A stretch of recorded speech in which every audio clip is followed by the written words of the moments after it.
बुलढाणा जिल्ह्यातील मेहकर तालुक्यातील सारशू गावातील नागरिकांच्या मागण्या रखडल्यामुळे आता आंदोलन अधिक तीव्र होण्याची शक्यता आहे। आंदोलक मनीष जाधव यांनी थेट जलसमाधी आंदोलनाचा इशारा दिला आहे। प्रशासन अजूनही शांत आणि गावकऱ्यांचा संयम सुटण्याच्या मार्गावर। बुलढाणा जिल्ह्यातील मेहकर पंचायत समिती अंतर्गत येणारं सारशिव गाव इथे गेल्या अनेक दिवसांपासून विविध मागण्यांकरिता आंदोलन सुरू आहे। गट नंबर 19 मधील 60 आर जमीन हिंदू स्मशानभूमीसाठी खुली करून देण्याची प्रमुख मागणी, यासोबतच स्मशानभूमीवर लावलेली झटका मशीन तात्काळ हटविण्यात यावी आणि जिल्हा परिषद शाळेच्या परिसरातील अतिक्रमण हटविण्यात यावं, अशा महत्त्वाच्या मागण्या ग्रामस्थांनी प्रशासनासमोर मांडल्या आहेत। या मागण्यांसाठी यापूर्वीही अनेक वेळा आंदोलन करण्यात आलं, निवेदन देण्यात आली, मात्र अद्यापही कोणताही ठोस निर्णय घेतलेला नाही। यामध्ये गावकऱ्यांमध्ये तीव्र नाराजी पसरली आहे। आंदोलनाचे नेतृत्व करणारे मनीष जाधव यांनी आता थेट जलसमाधी आंदोलनाचा इशारा दिला आहे। जर मागण्या पूर्ण झाल्या नाहीत तर आंदोलन आणखी तीव्र करण्याचा इशाराही देण्यात आला आहे।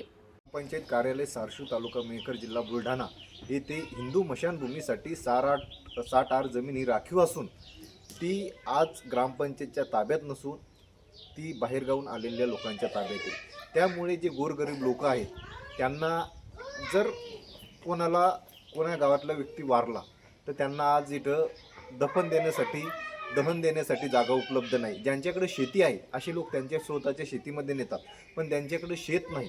त्या लोकांची अत्यंत इथं गळचिपी झालेली आहे। याकडे सारशिव येथील ग्रामपंचायत प्रशासन हे अत्यंत निष्क्रिय झालेले आहे। जसं वाटतं इथं बिहार यूपी सारखं राज्य लागलेलं आहे।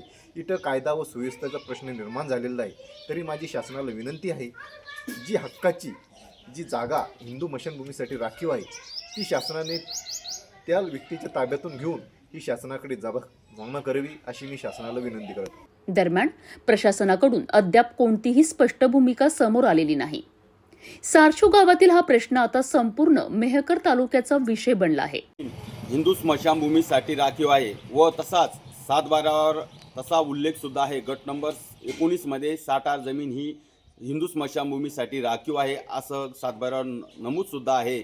मात्र अंत्यविधीच्या कार्यक्रमासाठी इथे ह्या हिंदू स्मशानभूमीवर जाण्यासाठी काही माथेफिरू लोक याच्यावर मज्जाव करतात व त्या हिंदू स्मशानभूमीला झटका मशीन लावलेली आहे। म्हणजे माघारी कोणी गेला तर त्याला झटका लागेल आणि तो झटका मशीन ही जनावरांसाठी त्याचा वापर केला जातो। बिलकुल ह्या गावामध्ये हुकुमशाही लागलेली आहे।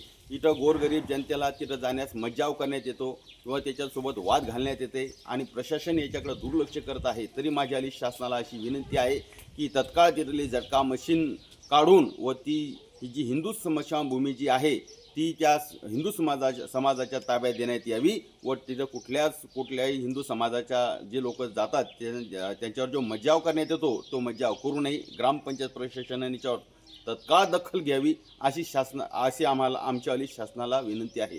आणि प्रशासन काय निर्णय घेणार याकडे सर्वांचे लक्ष लागले आहे। आज रोजी सारशूमध्ये जो प्रश्न निर्माण झालेला आहे तो आहे स्मशानभूमीचा। जी स्मशानभूमी ही राखीव गावासाठी 60 आर जमीन ही दिलेली आहे, परंतु त्यावरती लोकांनी अतिक्रमण केलेलं आहे आणि त्या स्मशानभूमीमध्ये कोणी जाऊ नये म्हणून त्या शेतीला झटका मशीन लावलेली आहे। वारंवार आम्ही सांगतो प्रशासनाला, परंतु प्रशासन याच्यावर कुठलीही कारवाई करत नाही। तर माझी एवढीच विनंती आहे की काही गावातले जे काही गुंडवृत्तीचे लोक आहेत हे लोक ती स्मशानभूमी काढू नये म्हणून त्यांना सपोर्ट करतात, परंतु हा एक प्रश्न असा निर्माण झालेला आहे की खरोखर या गावाला स्मशानभूमीची गरज आहे। तरी माझी शासनाला परत विनंती आहे की याच्यावर लवकरात लवकर कारवाई करण्यात यावी व स्मशानभूमी खुली करण्यात यावी। तर बुलढाण्यातील सारशू गावातील हा प्रश्न आता चिघळण्याची चिन्हे दिसत आहेत। गावकऱ्यांच्या मागण्या पूर्ण होणार का की आंदोलन आणखी उग्र होणार, आणि सर्वात महत्त्वाचं प्रशासन वेळेत जागा होणार का हे पाहणं महत्त्वाचं ठरणार आहे।